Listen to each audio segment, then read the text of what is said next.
everyone. Thank you for coming. Really appreciate the big attendance right here. Seriously, thank you for coming. I want to introduce myself in case you don't know me. I am Frida Dawson, the head counselor and also counselor for all 6th grade and, no, 7th grade, sorry, all 7th grade. And then letters A through K in 8th grade. We have Ms. Ricones, who is new to us. She is split with us in Jefferson. She is doing 8th grade, letters L through Z.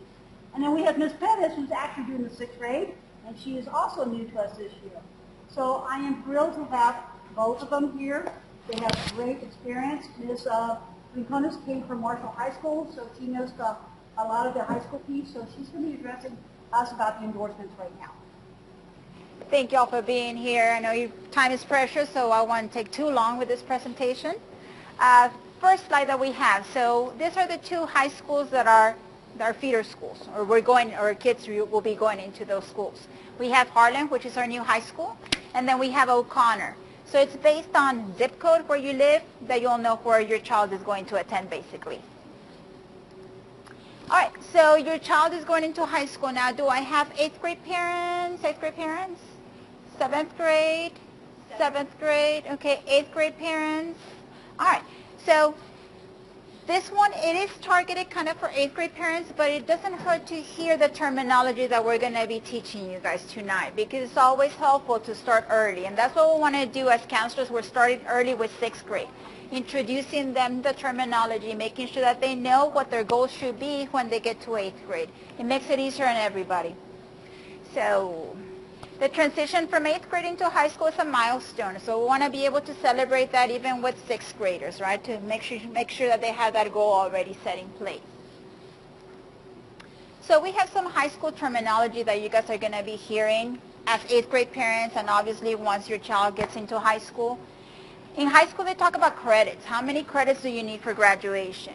So a credit is a successful completion of a course. And it says in Northside, we require 26 credits for graduation. And I'll explain that a little bit later, how the sequence works and what is required of them. We have semester courses also in high school. And this is, for example, your speech and your health. Those are semester courses.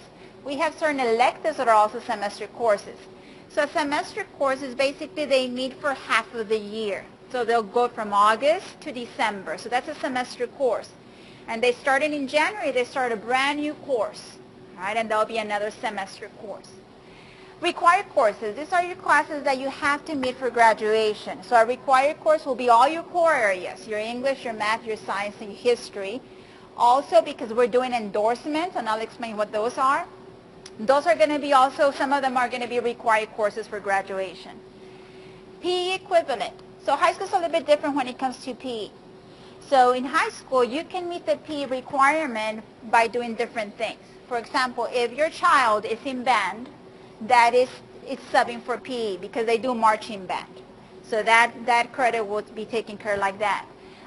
If your child is, for example, in pep squad or dance, that will take care of the PE credit as well.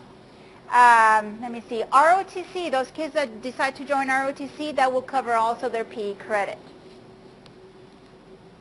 All right, so this is the foundation graduation plan. So the state of Texas, this is what they require for our kids to graduate. This is the very basic graduation plan. So that's what it looks like. So it requires a total of 22 credits for graduation. All right, so again, this is the basic foundation plan. So it requires 4 credits of English language arts, so those are your English classes. 3 credits of math, and if you notice, they're showing you the sequence of courses. Then for science, they require 3, starting with biology, then IPC, or advanced physical science, and then an advanced science course. Social studies, 3 credits. Then we have PE, and remember we talked about courses that could be sub for PE. Languages other than English, they require 2 credits. That means 2 years worth of languages, and that has to be the same language. It can be 1 year of French and then another year of Spanish. It has to be the same language. Fine arts, 1 credit. COM applications, that's your speech. Now, speech, if you see on the bottom, is local requirement. So the state of Texas does not require for your child to take a speech class, but Northside does. So your child still has to meet that requirement. So that's speech. Health is the same thing. So it's a local requirement by the district. And then electives, we have a total of 4. So again, this is the basic graduation plan that the state requires, 22 credits. Now I'm going to show you what we want your kids to go into. Endorsements. All right. So what is an endorsement? So an endorsement is an area of study, a field of study. And what I tell all my students, especially, when I was in high school, they would kind of complain about, oh, we have to choose an endorsement. It is a privilege to be able to choose an endorsement. All right. And I don't know if about you guys, but when I was in college, it took me 2 years to decide what I wanted to study. So 2 years that I wasted money and time, and I changed my major like 4 different times.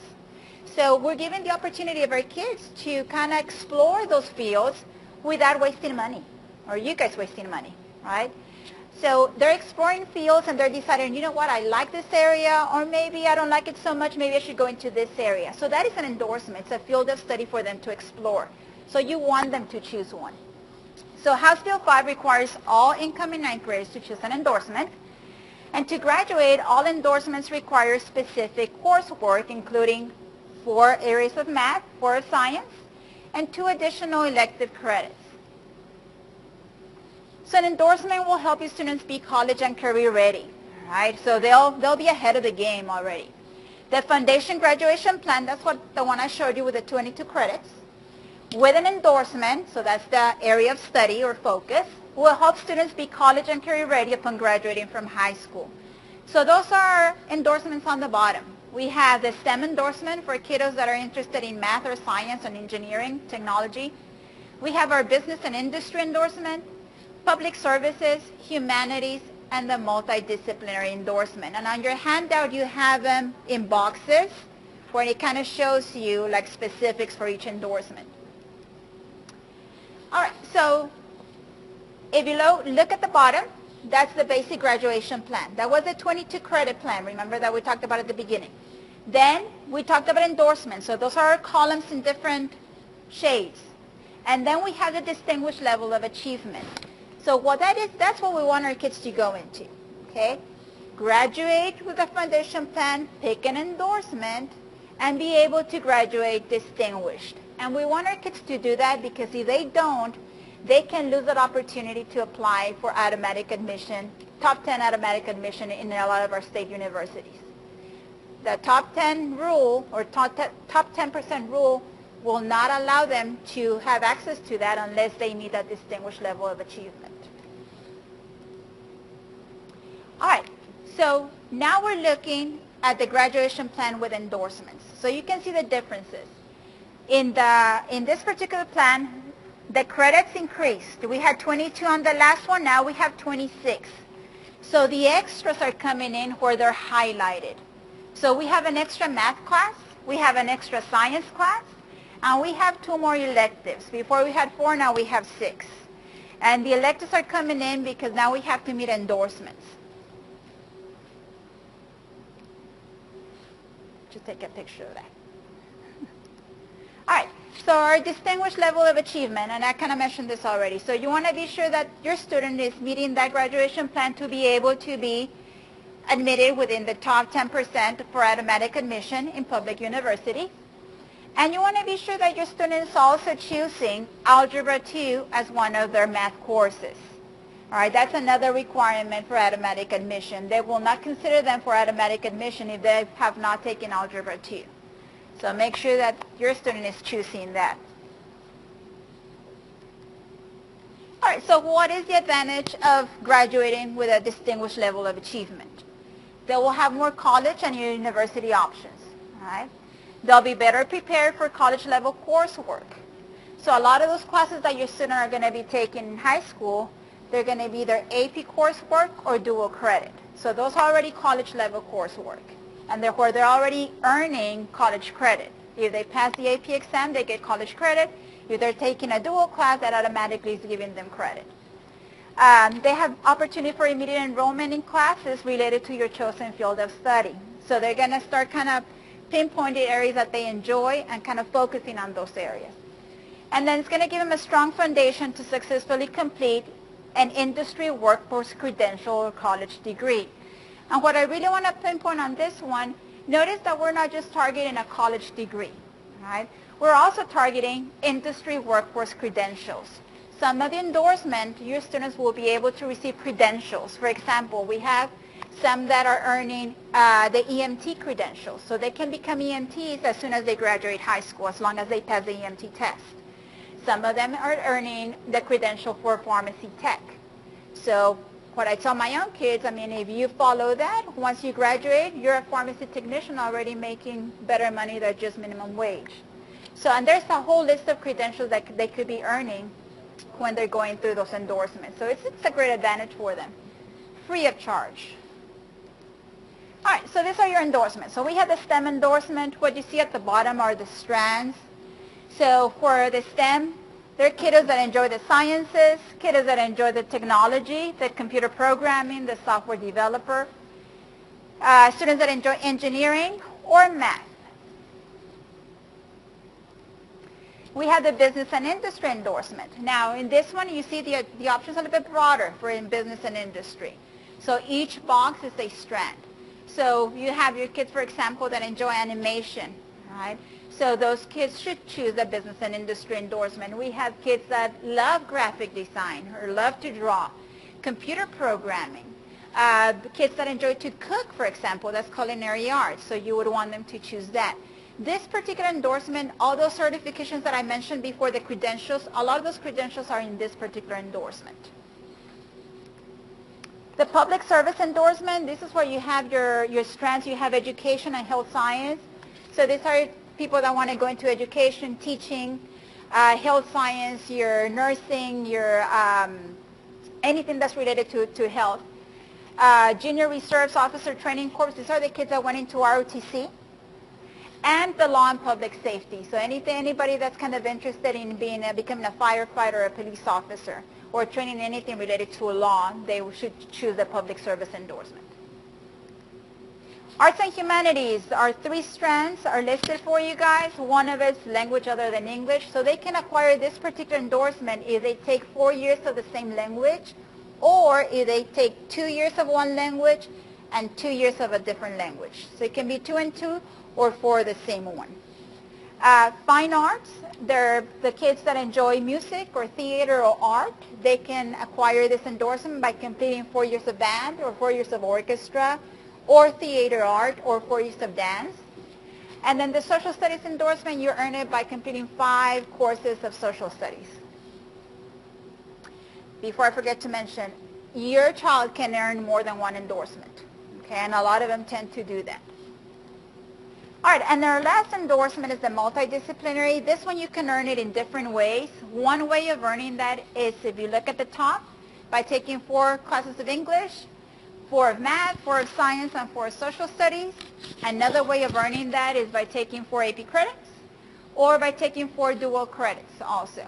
And what I understand, you can be a combination like 2 and 2 of AP or 2 or dual. That's how you can complete the specific endorsement. So besides O'Connor and Harlan, depending where you live, we have 5 magnet schools that you can apply to and your student can apply to.